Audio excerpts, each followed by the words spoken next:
देश में जिस तरीके का माहौल चल रहा है, मस्जिद मंदिर मस्जिदों पर मदरसों की जो निशाना बनाया जा रहा है, क्या कहें?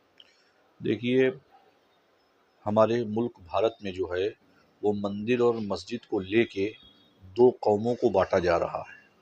और ये यकीनन अमेरिका और इसराइल की एक मुनज़्ज़म साजिश है, जो भारत में हिंदू मुस्लिम भाईचारा है उसको तबाह करके देश को नुकसान पहुंचाने की एक सोची समझी साजिश है, जो विदेशों में तैयार होती है और उसका इम्प्लीमेंट हमारे देश भारत में हो रहा है।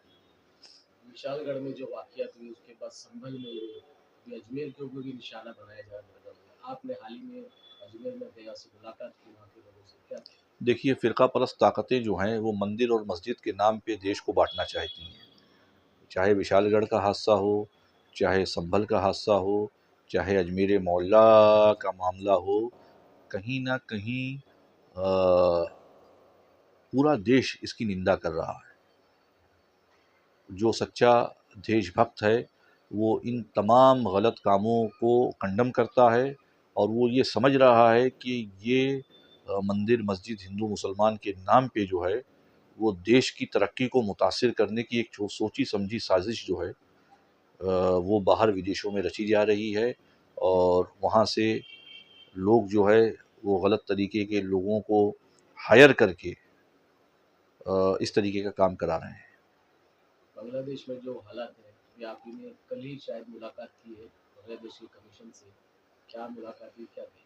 बांग्लादेश में जो अत्याचार हो रहा है, जो ज़्यादती हो रही है, जो बर्बरियत बरती जा रही है, कल डिप्टी हाई कमीशन से मुलाकात हुई यहाँ बम्बई कफ परेड में, और उनसे मुतालबा किया गया कि वहाँ जो अक़लियत के लोग हैं उनके साथ जो ज़्यादती हो रही है उस पर रोकथाम किया जाए, और अक़लियतों को हर तरह का तहफ़्फ़ुज़ फ़राहम किया जाए। और मज़हब इस्लाम की शबीह को कुछ लोग वहाँ गलत काम करके बिगाड़ रहे हैं, और मज़हब इस्लाम ने हमेशा जुल्म और बर्बरियत के ख़िलाफ़ कलम बुलंद किया है। तो इसीलिए उलमाए कराम का एक 7 रुकनी वफ़्द जो है वहाँ गया था वो, और उसने हाई कमीशन को एक लेटर दिया है और ये मुतालबा किया है कि वहाँ जो भी अक़लियत की इबादत गाहें हैं, वो चाहे मंदिर हो, चाहे चर्च हो, चाहे गुरुद्वारा हो, उसको तहफ़्फ़ुज़ फ़राहम किया जाए। हुकूमत की तरफ से ऐसा कोई कदम नहीं उठा पा रही है ऐसे मामलों में? देखिए, भारत सरकार से भी ये अपील की गई है कि वो बांग्लादेश के मामले में कड़ा रुख इख्तियार करे और अपने सिफारती ताल्लुकात को मुनक़ता कर ले। वहाँ अक़लियतों के साथ जिस तरीके से जुल्म और बर्बरियत बरती जा रही है, इसीलिए जितने भी अइम्मा हैं, मसाजिद के उलमा हैं, मुस्लिम कौम है, वो इसकी तरदीद कर रही है। जैसे कि अजमेर शरीफ में जिसने पिटीशन डाला है और सुना है कि उसके ऊपर 18 केसेस हैं।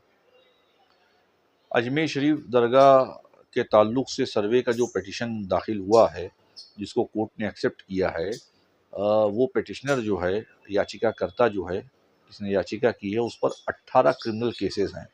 तो कहीं ना कहीं ये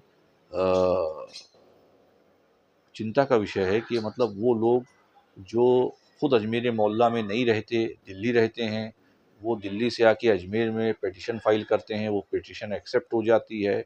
850 सालों से सुल्तानुल हिंद अताए रसूल हुजूर गरीब नवाज का दरबार गोहरबार आबाद है।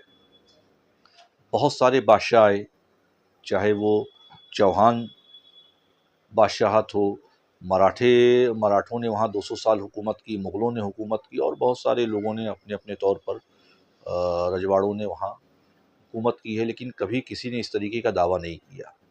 पृथ्वीराज चौहान के दौर में हुजूर गरीब नवाज तशरीफ़ लाए, और अगर वहाँ इस तरीके का कोई मामला होता तो वक्त का बादशाह क्या, किसी बाहर से आए हुए आदमी को ये मौका देता कि वो किसी की मज़हब गाह, किसी की इबादत गाह को तोड़कर अपना बैठका बनाए।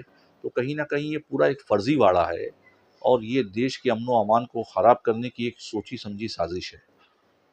कहीं ना कहीं जिस तरीके से और भी जो मसाजिद है उसको निशाना बनाया जा रहा है, तो अदलिया का क्या फैसला होना चाहिए? देखिए, इस वक्त तो मजाक बन गया है, और क्या नाम है अपना, मजाक इस हद तक बन गया है, आप तो मोबाइल वगैरह को इस्तेमाल करते हैं, लोग अब ये कहने लगे हैं कि अगर हमारा घर खोदिए तो पता नहीं उसके नीचे से क्या निकलेगा।